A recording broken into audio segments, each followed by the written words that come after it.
هات عينيك تسرح في دنياهم عينيا. كلمات الشاعر احمد شفيق كامل، والحان محمد عبد الوهاب العظيم، وغناء كوكب الشرق ام كلثوم. بالظبط دي العلاقه اللي ما بين جمهور الكوره وفريقه. والنهارده في بدايه جديده وسلسله جديده، حكايه الجمهور. والنهارده مع اول حكايه الجمهور وجمهور النادي الاهلي. بس قبل ما نبدا الحلقه مش تعملوا لايك للقناه وسبسكرايب وتفعلوا الجرس عشان يوصلكم كل جديد. قبل ما المصريين يعرفوا كلمة أولتراس كان في روابط بسيطة، مشجعين حقيقيين كانوا بيحضروا من غير أي تنظيم، بمجرد طبول وأعلام. وقتها صوتهم كان بيملى الاستاد ويرجوا. وفي الخمسينيات والستينيات جمهور الأهلي والزمالك والإسماعيلي كان معروف بولائهم الشديد. الانتماء كان أكبر من كلمة عائلة وانتماء. الأب كان ياخد ابنه يفرجه على الاستاد ووريه أول ماتش في حياته. في السبعينيات والثمانينات بدأت تظهر روابط غير رسمية، إذا رابطة محبين الأهلي ورابطة محبين الزمالك. ووقتها كان بيجمعهم بين حاجتين: الشغف ومحبة النادي، والحركات اللي مش منظمة خالص. ومن سنة 2001 لحد 2007 الوضع كان زي ما هو، رابطات كتيرة بس مفيش حاجة مجمعاهم، لحد ما وصلنا سنة 2007. وقتها ظهور أول جروب أولتراس في مصر، أولتراس أهلاوي، وبعدها بشهور ظهور وايت نايتس. بس احنا النهاردة بنتكلم عن أولتراس أهلاوي. أولتراس أهلاوي كان حالة مختلفة عن الشارع المصري. وقتها كان هو الصوت، هو اللي بيحرك النادي. أولتراس أهلاوي بدخلاته وحركاته الجميلة قدر يبهر العالم. أولتراس أهلاوي من سنة 2007 لحد سنة 2011 كان هو الصوت اللي بيحرك الاستاد. دخلات عجيبة، الأولى في الشرق الأوسط وفي أفريقيا وفي بلدنا العربي. وقتها الناس كانت بتتجنن ازاي شوية شباب تقدر تشجع بالساعات دي كلها من غير ما يتعبوا، وتيفوهات واشكال جميلة جدا، وساعات بركان تحصل بالشماريخ. أولتراس أهلاوي كان فريد من نوعه في الحتة دي، لحد ما وصلنا سنة 2011 والمشهد اتقلب تماما وقام ثورة 25 يناير. وقتها الأولتراس شارك في الثورة دي. سنة 2012 حصلت أكبر كارثة في تاريخ ملاعب جمهورية مصر العربية، وهي حادثة بورسعيد ووفاة 72 واحد من أولتراس أهلاوي. وقتها الحادثة ديت هزت مصر كلها، مش مصر بس والعالم كله. وكان وقتها ابتدت العلاقة بين الدولة والأولتراس تتغير، المدرجات اتقفلت والماتشات كلها أصبحت بين جمهور، لحد ما نوصل لسنة 2016. وأولتراس أهلاوي بعد كارثة بورسعيد شد سيفه أكتر من الأول، وبقى يحارب عشان يجيب عدالة إخواته اللي ماتوا. 72 نفر راحوا ضحاية كورة، ده مش عدل. وقتها العالم كله قدر يتكلم عن أولتراس أهلاوي، وإن إزاي الناس دي هتقدر تاخد حق إخواتهم. وجي سنة 2016 وقتها حاولوا يرجعوا الجمهور في البطولات الأفريقية وكمان في ماتشات المنتخب، وقدروا. وأولتراس أهلاوي رجع يهتف من تاني في المدرج ماتشات كتيرة جدا، منهم ماتشات يانج أفريكانز، برضو في مباراة أوكلاندو في نهائي أفريقيا سنة 2013. جمهور الأهلي قدر صامد، جمهور الأهلي كبير طول عمره. وأولتراس أهلاوي قدر بعقلية ونضالية كبيرة جدا إن يعرفنا معنى كلمة وفاء للنادي. مهما الدنيا تتغير، عقلية أهلاوي لسه زي ما هي. أولتراس أهلاوي كان يجمع بين الكفاح والنضال، والكبار والصغيرين كمان، والشباب منورين في كل حته. دعم أولتراس أهلاوي الأهلي ما كانش بينكسر في ملعب الكوره بس، كمان كنت تلاقيه في مدرجات الصالات. جمهور الأهلي كان منور بتفاهاته وحلوياته. تلاقي جمهور الأهلي دايما ورايف وانا كيان النادي الأهلي. في الترحالات ما حكاكش عن النادي الأهلي، بيروح وراه في أي حتة، إن شاء الله اليابان. كمان مننساش ترحال سنغافورة اللي هنتكلم عنه كمان شوية، وكمان ترحالات المغرب في كأس العالم، وتونس، وكمان ترحال السعودية. حاجات كتيرة جدا.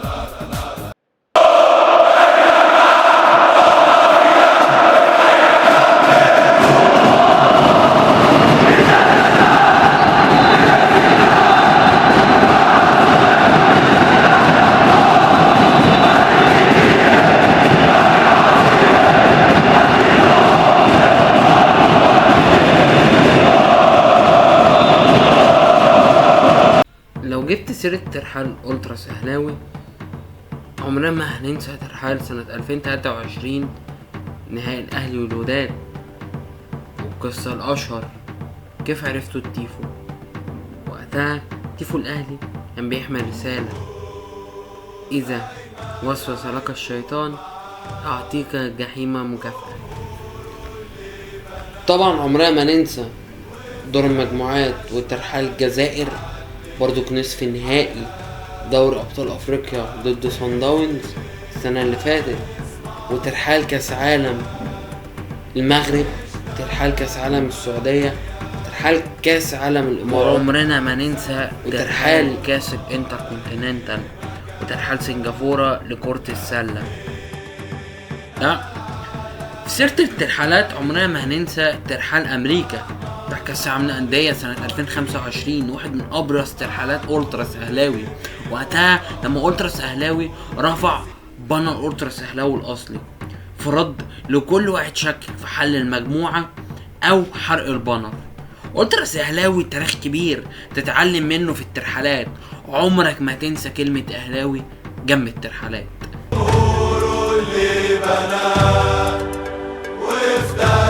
شمال اتعلم الحياة، أهلي ده اسم أعظم كيان، عشنا أجمل أيام وإحنا مسافرين ورا أي مكان، لفينا العالم البعيد مهما طال الطريق، مع كل ميل ورا حبه يزيد،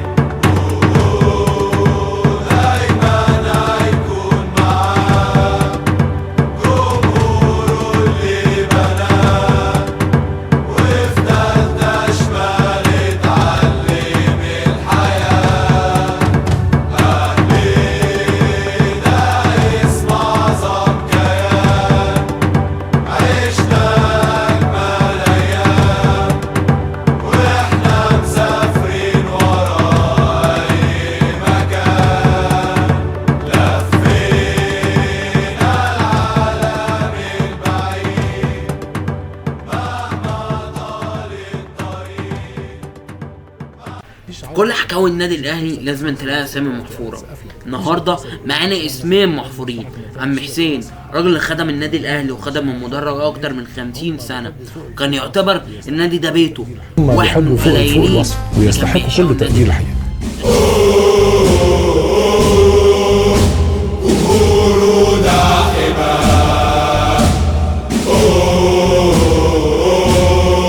عالحلوة والمرة معاه، عمري ما أحب غير الأهلي ولا في غيره يفرحني، دايما معاه والأهل الكون، عمري عشان الأهلي يكون. جمهوره ده حماه، عالحلوة والمرة معاه، عمري ما أحب غير الأهلي ولا. معانا وعمرو فهمي الزعيم، راجل اهلاوي ابن اهلاوي من عيله اهلاويه عريقه، خدم النادي الاهلي بكتير جدا من يوم تأسيس أولتراس أهلاوي، وشاف إن جمهور الأهلي وأولتراس أهلاوي جزء لا يتجزأ من النادي الأهلي. دافع عن النادي الأهلي ودافع عن مبادئ الأولتراس لحد ما ماتوا. راجل خلى العالم كله يشهد بيه بسبب تحدي قضاء الفساد لما كان سكرتير عام الكاف ضد أحمد. توفى سنة 2020 بعد صراع طويل بين المرض ورحمة الله عن الزعيم عمرو فهمي. ما هو ابن الأهل وده عمرو فهمي، معرفش معنى الانكسار ولا باع وساب الاختبار، كان دايما قد الاختيار. ربيت يا أهلي وده عمرو فهمي، عشت معانا انجازات وهدفت النادي البطولات، اسمك محفور في كل بال. معرفش معنى الانكسار ولا باع وساب الاختبار، كان دايما قد الاختيار. ربيت يا أهلي وده عمري فهمي، عشت معانا انجازات وهدفت لنادي البطولات، اسمك محفور في كل بال. لو اتكلمت عن دخلات النادي الاهلي فانت ما بتتكلمش عن اتفاقات عاديه، انت بتتكلم عن لوحه فنيه بتترسم في الاستاد. ابرزهم تيفا ابو تريكه اللي هو كان ب3 دي، وقتها كان الاول في الشرق الاوسط وافريقيا، وتيفو اسماعيل بيه وقتها لما قلبوا شعار نادي الزمالك، وتيفو برضو حلقه النار اللي كان بالتوصيه ومانويل جوزيه وقتها. اتفاقات كتيره واشكال كتيره، ابرزهم بالنسبه لي هو تيفو السبع لغات الكره للجماهير، وسيظل التيفو دوت واحد من اقرب الاتفاقات لقلبي.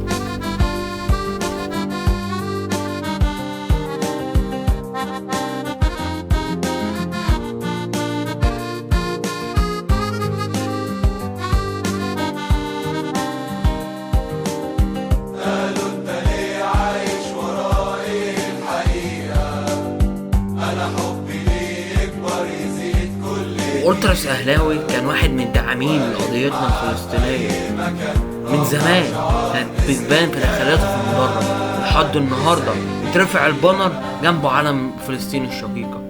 دايما أولتراس أهلاوي بإبداعاتهم وبتاريخهم عمرهم ما ينسوا صحابهم بتوع زمان. أولتراس أهلاوي صحاب مدرج مش ضيوف مكان والسلام، هيفضل أولتراس أهلاوي فوق الراس بالنسبة لي وبالنسبة للجميع.